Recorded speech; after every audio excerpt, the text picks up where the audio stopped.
The airport floors were cleaned every day by the same quiet man's mop. No one wondered who he was. No one asked what his hands had done before they held cleaning rags instead of weapons. Until the first gunshot echoed from the departure gate. Welcome to Unsung Valor Stories. Before we begin today's story, tell me in the comments which city you're watching from. And if you believe stories like this need to be heard, hit that subscribe button to support us. Chicago O'Hare International Airport was bustling even in the early morning hours. The first rays of light filtered through the glass dome ceiling, illuminating the vast terminals. Passengers hurried with their luggage. Announcements echoed throughout. People waited impatiently in security lines trying to catch their flights. Business people waiting for taxis, loved ones greeting arrivals, excited children flying for the first time. Thousands of people, each carrying their own story, passed through this enormous structure every day. Amidst all this commotion, an older man in a gray uniform quietly did his job. With his shirt labeled O'Hare Cleaning Services, he pushed his mop back and forth while people around him barely noticed him. Some even bumped into him as they passed by, most not even offering a proper thank you. He was invisible, just the janitor, Michael Stevens. Michael was 58, but looked older, thin-framed, slightly hunched with thinning gray hair and eyes that always seemed fixed on the floor. His khaki pants, light blue shirt, and worn black shoes gave him an ordinary appearance.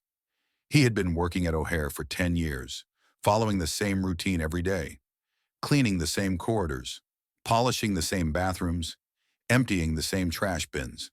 He started work at 5 a.m. and finished at 1:30 p.m. He never smiled, rarely spoke, just did his job. Other janitors made jokes about him, calling him Ghost Mike, because he barely made his presence felt. But no one knew that he couldn't sleep at night. No one knew that in his small apartment, he woke up every night with the same nightmares, seeing the same faces, hearing the same screams. No one knew that he woke up at 4 a.m. every morning to do 100 push-ups and 100 sit-ups, that he could still control his breathing like a sharpshooter. And no one, especially no one, knew what had happened to him 15 years ago. Michael Stevens was once one of America's deadliest weapons, an elite operator in Delta Force, Captain Michael Ghost Stevens. He had served on 5 continents, participated in operations in 12 countries, neutralized countless terrorists, rescued hundreds of hostages. But in 2008, in Mogadishu, Somalia, everything changed. During a rescue operation, he lost half his team and was severely wounded himself. That day, Michael Stevens' soul also died. After leaving the hospital, he was erased from official records. His identity was changed, his past wiped away. He wanted to live only as a shadow from then on. He seemed to be punishing himself, with the guilt of not being able to save his lost friends, of being the only survivor. And so one of America's deadliest operators became a janitor at an airport. Anonymous, ordinary, forgotten. That Wednesday morning, Michael started his shift as usual. He passed through the staff entrance at 5:30, nodded slightly to the security guard as he clocked in, as he did every day. He took his supplies from his uniform locker and headed toward Terminal C. In the early morning hours, the terminal was relatively quiet. It was mostly empty except for passengers arriving for the first flights. Michael dampened his mop and began cleaning the corridor, starting from gate C-17. As always, he carefully observed his surroundings. Old habits die hard. He mentally noted every door, every exit, every security camera, every face, every behavior, every abnormal movement. But today, everything looked normal. An ordinary Wednesday morning, ordinary passengers, an ordinary airport. A voice came from his radio. "Mike, there's a clog in bathroom C4. Can you check it out?" Michael picked up the radio. "Okay, coming right away." His voice was hoarse and monotone, from years of minimal conversation. He pushed his mop cart to the side of the wall and headed to the storage room to get the supplies needed for the toilet clog. This was a routine job. He received such calls several times a day. Toilets get clogged, elevators break down, passengers spill things. Ordinary, simple problems. Just then, an announcement echoed through the main terminal of the airport. "Attention, please. All passengers for security check." The announcement was cut off. And then, Michael heard a sound he knew all too well from years ago. Gunfire. A single shot, followed by a series of gunshots. The sharp, familiar sound of a long-barreled weapon. AK-47, he thought instantly, his ear accustomed to these sounds. Panic immediately broke out. People screamed and ran. Some dropped to the ground. Others rushed toward exits. Mothers grabbed their children. The elderly trembled with fear. Security personnel grabbed their radios, caught unprepared. Airport police drew their weapons, but the target was unclear. Michael froze at first. Memories flooded his brain. That day in Mogadishu, the guns, the screams, the blood. Then slowly, his shoulders straightened. The hunch in his back disappeared. His gaze changed. He was no longer looking at the floor, but directly at where the sound came from. The emptiness in his eyes was gone, replaced by a sharp, focused look, a hunter's gaze. Michael dropped his radio and began to move silently. While people ran in panic, he moved against the current, toward the main terminal. Security personnel were shouting, "Everyone evacuate the building!" This is an emergency. But Michael didn't hear them, or rather he wasn't listening. In his mind, a procedure he had memorized years ago came to life. Threat assessment, environment control, civilian evacuation, countermeasure. His steps had transformed into who he once was, a warrior, a protector, a hero. When he reached the main terminal, he immediately assessed the situation. 4 armed men had gathered passengers together, taking them hostage, all dressed in black, faces masked. One had a long-barreled weapon, the others had handguns. About 30 passengers were sitting on the ground, hands behind their heads. Among them were children and the elderly. Fearful faces, silent tears. Michael, with his professional eye, immediately conducted a threat analysis. All 4 looked professional, their movements disciplined, their posture determined. Not random violence, but a planned action, most likely a political aim, maybe ransom, maybe propaganda. Whatever it was, what mattered to Michael were the innocent people inside. Michael slowly approached a cleaning closet. No one paid attention to him. He was just a janitor, not a threat, an invisible man. He opened the closet and took something out, an electrician's belt. Then he went to the nearest bathroom. When he came out 30 seconds later, he was no longer the same man. The expression in his eyes had completely changed. His posture was straighter, his gaze sharper, his movement more fluid. Now, standing before him was not an ordinary janitor, but one of Delta Force's best operators, Captain Michael Stevens. Michael's mind was working rapidly. He assessed the terrorists' positions, the number of hostages, possible exit points. His training, instincts, experience, all had returned. Everything he had suppressed for 10 years had now surfaced in his moment of need. That terrible day in Mogadishu was no longer a weakness, but a source of strength. From behind the door, he heard one of the terrorists shouting, "Nobody move! You'll stay here until our demands are met. The government will take us seriously." Michael formulated a plan to approach the terminal. Using service corridors, moving through blind spots of security cameras, he slowly approached his target. 15 years ago, in such a situation, he would have had a fully equipped team with him. Radios, headsets, armor, automatic weapons, sniper support.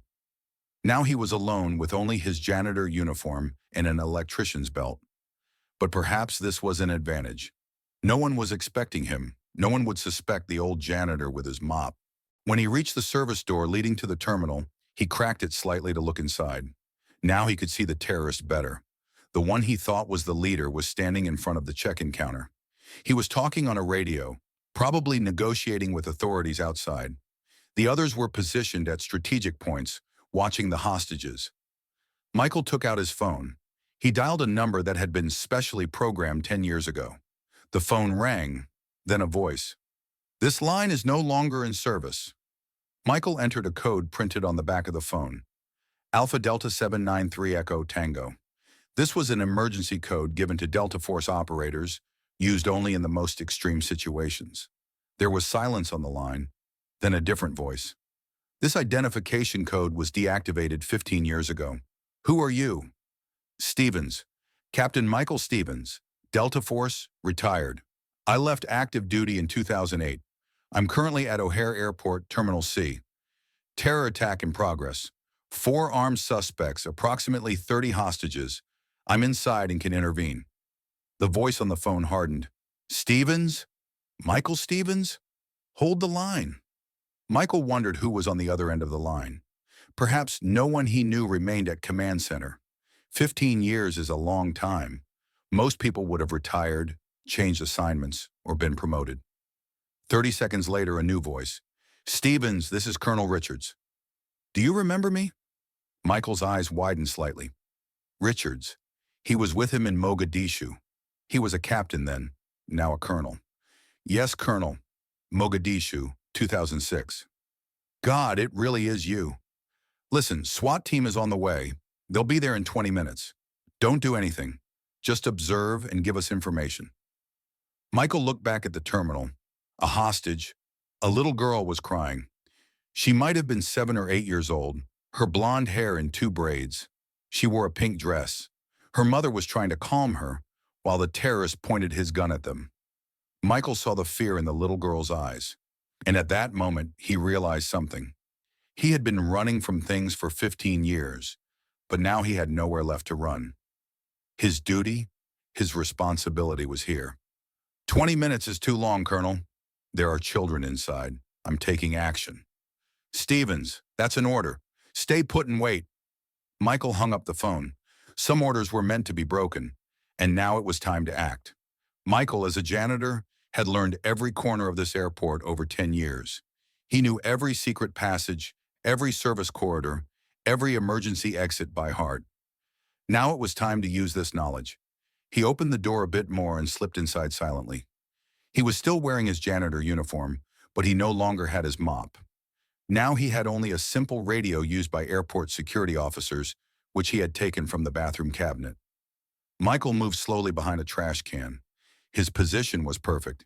He could see each of the 3 terrorists, but they couldn't see him. The 4th terrorist, the one he thought was the leader, was still talking on the radio. And if our demands aren't met within an hour, we'll start killing the hostages. Michael planned his next move. He had no weapon, but he didn't need one. During his years in Delta Force, he had specialized in unarmed combat. Hands, elbows, knees, all could become deadly weapons when used correctly. And now it was time to use these skills again. He chose his first target, the nearest terrorist, who was standing a bit away from the others. He was walking among the hostages, threatening them with his gun. Michael moved silently from behind the trash cans. His janitor uniform was perfect camouflage. No one noticed him. He was just a janitor, not a threat. When he got behind the terrorist with a single movement, he struck the man's neck, right at the carotid artery, the sensitive point that causes loss of consciousness. The terrorist silently collapsed to the ground. 1 terrorist down, 3 to go. Michael took the man's weapon and tucked it into his belt. A Glock 19 15-round magazine. A good weapon, reliable and effective. Now for the second target. This was a bit more difficult because he was in the line of sight of the other 2 terrorists. Michael knew he needed to create a distraction. He took a coin from his pocket and tossed it to the other end of the terminal. When the coin hit the ground, it made a slight clinking sound. 2 terrorists immediately looked in that direction. Their eyes searched for the source of the sound. Michael seized this opportunity and slipped next to the second terrorist. With the same sharp movement, he neutralized him as well. Now there were 2 terrorists left, the leader and 1 other. Things were getting harder. Michael took the weapon from the terrorist on the ground, and now he was armed with 2 guns. But he didn't want an armed confrontation. The hostages were at risk. A single wrong move could cost innocent lives. Michael couldn't take that risk. He needed to act more intelligently. Just then, the leader terrorist shouted, "If the government doesn't meet my demands in 10 minutes, I'll start killing the hostages." Michael felt the pressure of time. He needed to act quickly. The 3rd terrorist was standing next to the hostages, pointing his gun at a woman. Michael knew he had only 1 chance. A risky plan, but he had no other option. With his janitor uniform, playing the role of a panicked employee, he openly entered the 3rd terrorist's field of vision. "Please, please don't shoot me. I'm just the janitor," he called out with genuine fear in his voice. He raised his hands, panic in his eyes. His acting was perfect. The terrorist pointed his gun at Michael. "Get down, now!" Michael slowly raised his hands, waiting for the terrorist to approach. "Please, I have a family. I was just doing my job." His voice trembled, a perfect performance of a vulnerable civilian. The terrorist approached him, his gun still pointed at Michael. "I said get down!" Michael slowly knelt, but his eyes were watching the terrorist's movements. As the man approached, the expression in Michael's eyes changed. The terrorist realized that the person in front of him was not an ordinary janitor, but it was too late. Michael moved with incredible speed. He grabbed the terrorist's gun-holding arm while striking the man's throat with his other hand. The gun fell to the ground, and the terrorist collapsed to his knees, struggling to breathe. Michael neutralized him and took his weapon. 3 terrorists had been neutralized, 1 remained. Now only the leader was left. Michael, with 2 guns in hand, turned toward the leader. The leader had just noticed what happened. He had seen his friends silently neutralized and was looking around in confusion. He pointed his gun at Michael. "Who do you think you are?" he shouted. Michael responded in a calm voice.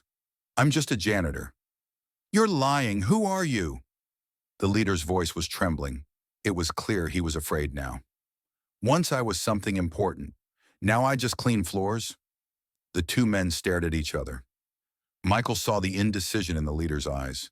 The terrorist couldn't figure out who he was facing, but he sensed that it was someone dangerous. And he was right.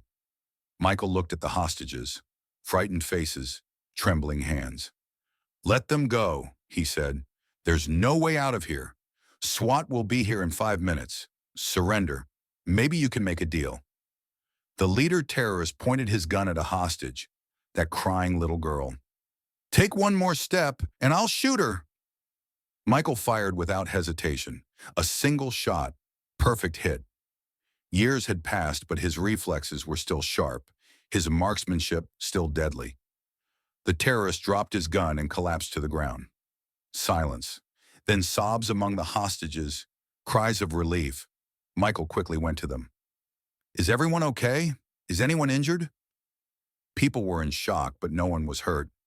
Michael used the security officer's radio to call the authorities outside. "This is Terminal C, hostage situation under control. 4 suspects neutralized. Medical assistance and backup teams needed." The little girl was still crying. Michael approached her and gently bent down. "Hey, you're safe now. You don't need to be afraid anymore." The girl looked at him through her tears. "Who are you?" Michael smiled slightly. "I'm just a janitor, but sometimes different tools are needed for cleaning." Within minutes, airport security forces and SWAT teams poured in. Michael watched as the hostages were safely evacuated. Children were reunited with their families. The elderly underwent health checks. The SWAT commander approached him. "Who are you?" Michael smiled tiredly. "I'm just a janitor." The commander looked unconvinced. "A janitor can't single-handedly neutralize 4 armed terrorists." Michael shrugged. "Sometimes the most extraordinary things come from the most ordinary people." As the commander prepared to ask more questions, a SWAT member approached them. "Commander, Colonel Richards is calling. He wants to speak with you." The commander looked at Michael with a puzzled expression, then went to talk on the phone. When he returned, the expression on his face had changed. "Mr. Stevens, I think we need to talk somewhere private." Of course, the truth wasn't that simple. Hours later, Michael was sitting in an interrogation room. White walls, metal table, uncomfortable chairs. Across from him were Colonel Richards and 2 FBI agents. Richards was now completely bald, but the sharp look in his eyes was the same. Similarly, the authority and confidence in his demeanor hadn't changed. "Captain Stevens," said Richards, 15 years. We've been looking for you for 15 years. Michael bowed his head. "I didn't want to be found, Colonel. After Mogadishu, you disappeared, erased from all records, left no trace. You didn't show up for your psychological evaluation, didn't collect your medal, didn't sign your retirement papers. You just vanished. Why?" Michael was silent for a long time. That day in Mogadishu was still a fresh wound in his mind. The sounds of conflict, screams, blood, death.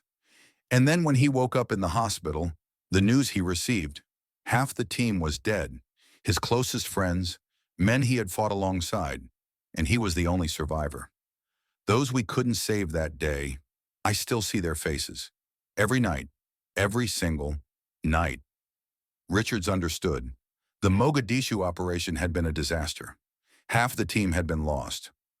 I know, Stevens, but it wasn't your fault. Intelligence was lacking. Support didn't arrive on time. You did the best you could.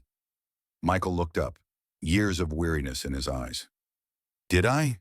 Then why did I survive while they didn't? Why was I saved when Marks, Johnson, Rivera, they couldn't be saved? Richard sighed.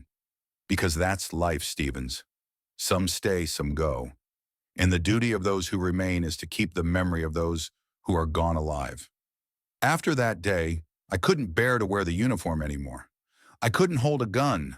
I just wanted to disappear. A simple life, without the responsibility of saving anyone.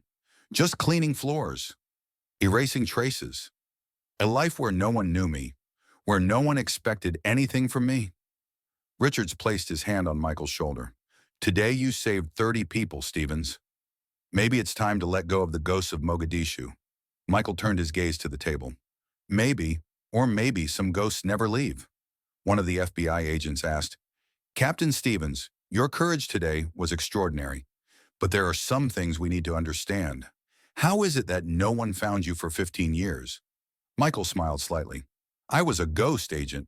That was my job. To disappear, to be invisible. I created a new identity, a new past, a new life. No one looked because I became the person they didn't want to look for. Ordinary invisible man. And why the airport? Why a janitor? Because airports are the places people ignore the most. And janitors are the people ignore the most. Perfect camouflage. Also, airports have strategic importance. Thousands of people every day, hundreds of flights. If something's going to happen, it's probably going to happen here. Richards was surprised. So, all this time you were still on duty? You assigned yourself a mission? Michael shrugged. Maybe. Or maybe it was just a habit. Seeing threats everywhere, always being ready. You can't forget some things, Colonel. Some training becomes a part of your blood. A few days later, a small news item appeared in the Chicago Tribune. Airport hero, ordinary janitor shows extraordinary courage. The article described how janitor Michael Stevens had acted during the airport attack, but it didn't mention that he was a former Delta Force operator. This information was kept secret for national security reasons. The article only stated, the employee mentioned that he had previously received military training and that this training kicked in during the crisis. Below the article was a statement from the airport manager. Thanks to Mr. Stevens' courage and composure, 30 people will be able to return home safely today. He is a member of the O'Hare family that we are proud of. After being discharged from the hospital, Michael returned to his home, a modest apartment near the airport. It was a single room, simply furnished, meeting only his basic needs. There were no photographs on the walls. Only an American flag hung. He had few possessions, a few books, an old television, a simple bed. Like his life, his home was plain. When he opened the door, there was a visitor waiting for him inside, Colonel Richards. The door was locked, said Michael, unsurprised. Richards laughed. Old habits, Stevens. How are you? Michael shrugged. I'm fine, and I'm not a captain anymore, Colonel. I'm just Michael. Richards handed him an envelope. Maybe not. There's an offer inside. We don't want you back in Delta, but maybe you could teach the young soldiers something. Like what? Survival, adaptation, being invisible. You know all these things, Stevens. And in today's world, these skills are more valuable than ever. What is there to teach? How to disappear?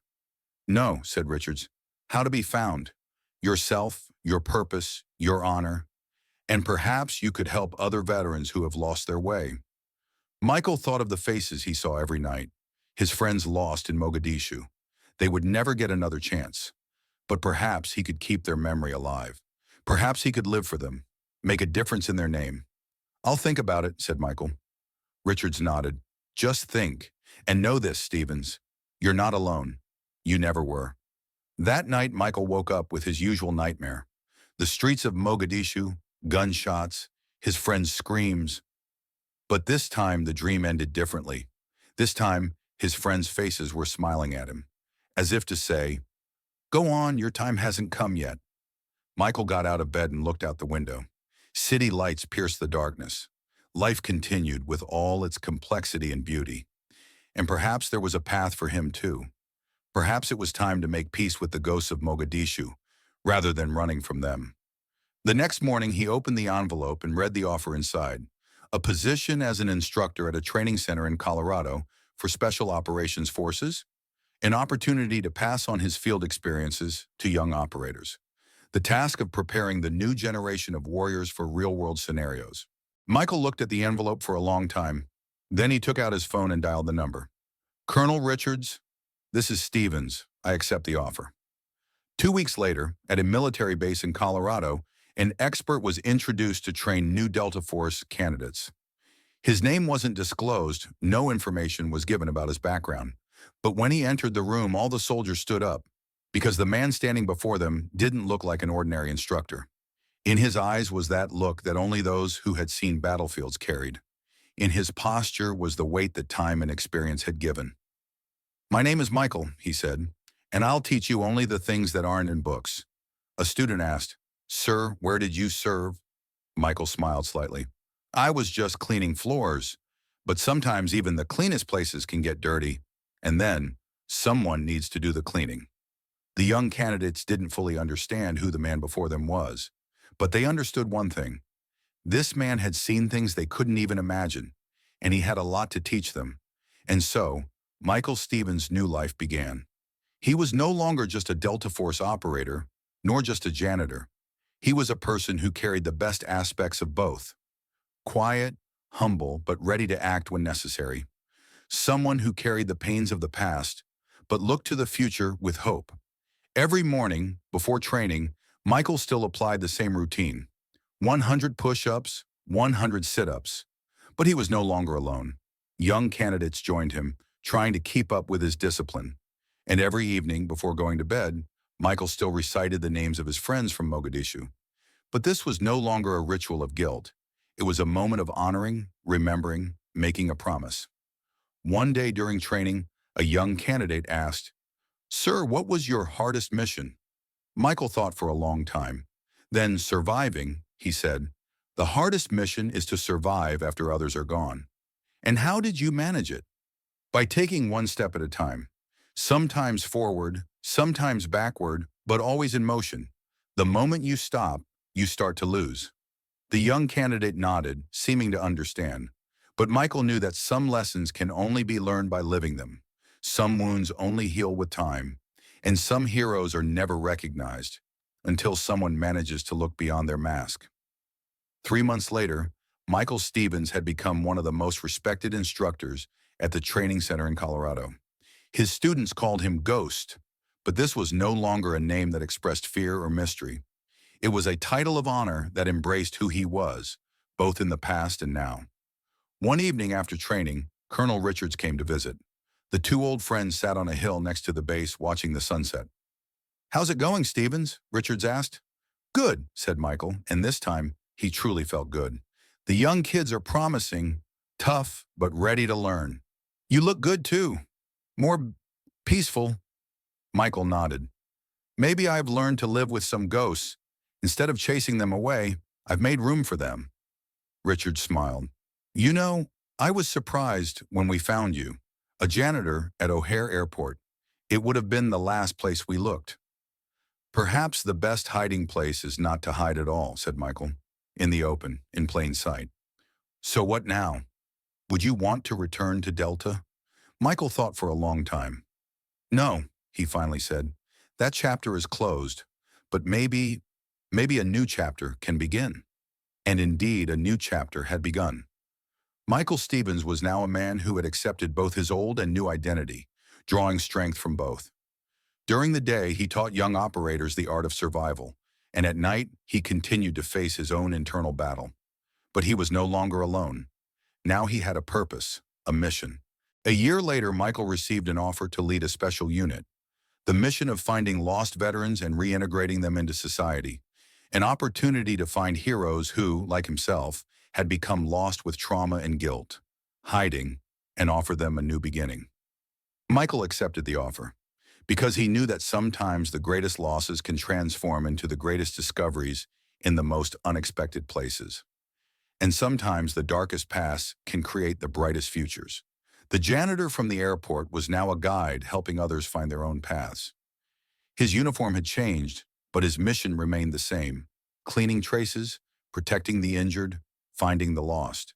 And every morning, when he looked at himself in the mirror, he no longer saw just a ghost. Now he saw a man carrying both the pains of the past and the hopes of the future. A hero, a victim, a teacher, a student, all in one. Because sometimes the most extraordinary heroes are those who appear the most ordinary. And sometimes the darkest past can create the brightest futures. What about you? Have you ever thought about who those quiet, ordinary people you encounter in daily life really are? Perhaps that janitor, bus driver, or mailman passing by you once changed the world. Perhaps the greatest heroes are those who are never recognized. Share your thoughts in the comments and subscribe for more stories like this. Until our next story, take another look at the ordinary people around you, because nothing is as it seems.